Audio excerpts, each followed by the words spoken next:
This is PM Euro Ministries, preaching the true gospel all over the world. Basi ni vyema na kujua ya kwamba Ibrahimu wakati alikuwa anaomba Mungu apewe mtoto na Mungu akamwahidi kijana, hakungojea msichana. Kwa hivyo unaweza kuwa unasema ya kwamba mimi niko na imani, na imani yako unaibadilisha kila siku, hautapokea. Kwa sababu mbegu ile ambayo inarokuja mahali hameandaliwa na mahali haliye sawa. Ati mimi niko sawa, ninagojea tu neno moja, nalo neno hilo ndilo mbegu. Na wakati litatembea kwangu kuna kubadilika, na wakati litatembea kwangu kuna kupona, na wakati litatembea kwangu kuna maisha kubadilika. Lakini wakati hautajiandaa na hautajua imani hutoka wapi, ndipo wakati unaofaa kujiandaa, na ujiandae kwa muda ya kusema ya kwamba ninajiandaa kwa sababu nahitaji nipokee kitu hiki. Kwa hivyo si kuamka tu na kusema niko na imani. Imani yako imetokana wapi? Ikasema Yesu akamwambia, ukiweza yote yawezekana kwake aminiaye. Kwa hivyo akiwa hana imani hawezi mbadilisha na hawezi mfanya kitu.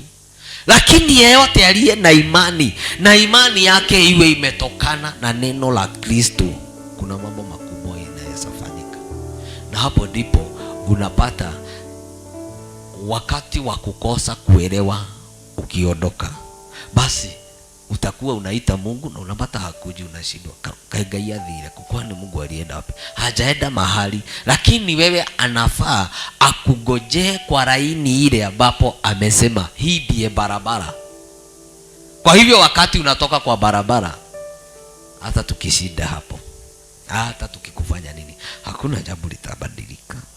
Hata tukilala tukiomba, hata tukikesha, hakuna, kwa sababu kunaye mtu anayegojewa awe mahali. Namba 4, imani inaleta uhakika na tumaini katika Mungu. Vinajengwa ndani yako wewe. Sasa nakuzungumzia wewe katika Hebrews chapter 11 verse 1. Kwa hivyo imani, wakati tunalosema tuko na imani, tuna imani, ni lazima iwe imejengeka ndani lako. Kwa hivyo mkipatana watu wawili waliye sawa sawa, huyu aliye na imani na kile anayohitaji, nayo huyu, kwa sababu mbegu ni aina nyingi. Kuna mbegu ya carrot, kuna mbegu ya viazi, kuna mbegu ya mahindi, kuna mbegu ya maharagwe, kuna mbegu ya miti. Mbegu ni aina nyingi. Mwenye kubeba mbegu anahitaji wewe umwambie unahitaji mbegu gani, kwa sababu hawezi uende umwambie nahitaji mbegu. Kwa hivyo kunaye mtu atahitaji mbegu ya maisha yake kubadilika. Kuna mtu mwingine atahitaji mbegu yake kujuana na Mungu. Kuna mtu, kwa hivyo hawa watu ni tofauti. Kuna mtu atahitaji mbegu ya uponyaji. Kunalingana wewe umejiandaa aje. Na ndipo nikuibie siri, ukihitaji jambo kubwa lazima ujiandae kwa muda, na ujue ya kwamba mbegu hii inaelekea wapi.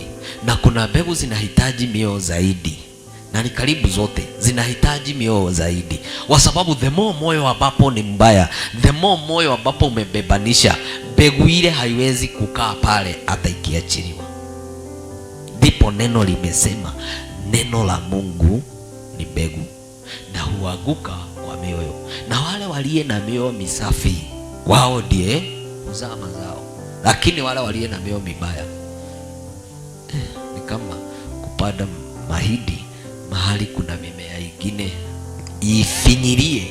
ifinyilie mpaka mazao ikosekane. Kasema nini katika Waebrania 11 mstari wa 1? Basi imani ni kuwa na hakika ya mambo yatarajiwayo na bayana ya mambo yasiyoonekana. 11:1 Rĩu rĩ Wĩtĩkio nĩguo ũmenyithanagia atĩ maũndũ marĩa merĩgĩrĩirwo nĩ mama, na nĩguo wĩ kĩhoto gĩa kũmenyithania atĩ maũndũ marĩa matonekaga marĩ ho. Kwa hivyo mtu yule aliye na imani, hata ukienda umwambie enda na ukue na ndege. Number one, maandiko imetuambia ati imani ndipo chanzo za kuoneshana vitu zenye haziuko zinaletwa. Na wakati tulio na imani, imani hutoa kitu katika roho, huileta physical kitu sasa tunaoguza. Lakini tukisema tuna imani, basi hata utatuangalia tukiwa wazimu. Alafu ni mtu aliye na imani ya kutosha, si ya kupungukiwa, imani ya kutosha. Na huyo mtu atafunguliwa mbingu nyingi zaidi kabla hiyo ikuje. Na wakati tunalofanya hivyo, hata kuna wakati shaka inaingia, na maandiko inakwambia ukiingiwa na kashaka kadogo hakuna jambo litaenda.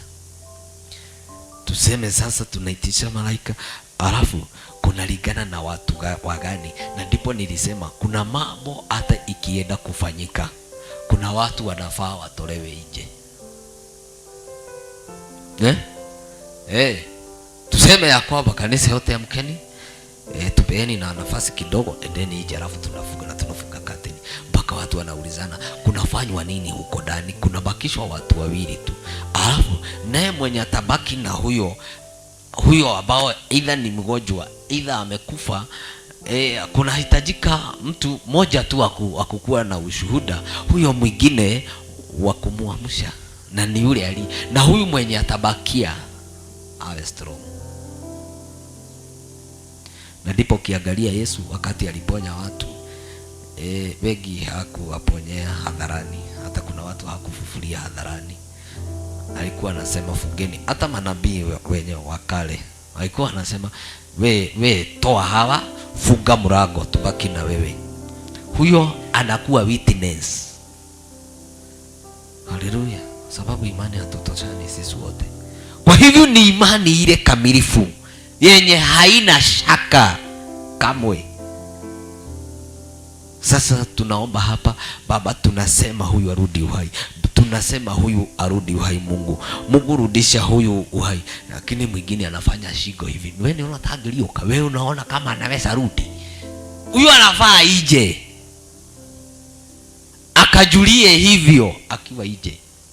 Wakati ataona akienda, aulize kwani ilikuwa ifanyike reality. Huyo atazuilia in the spirit.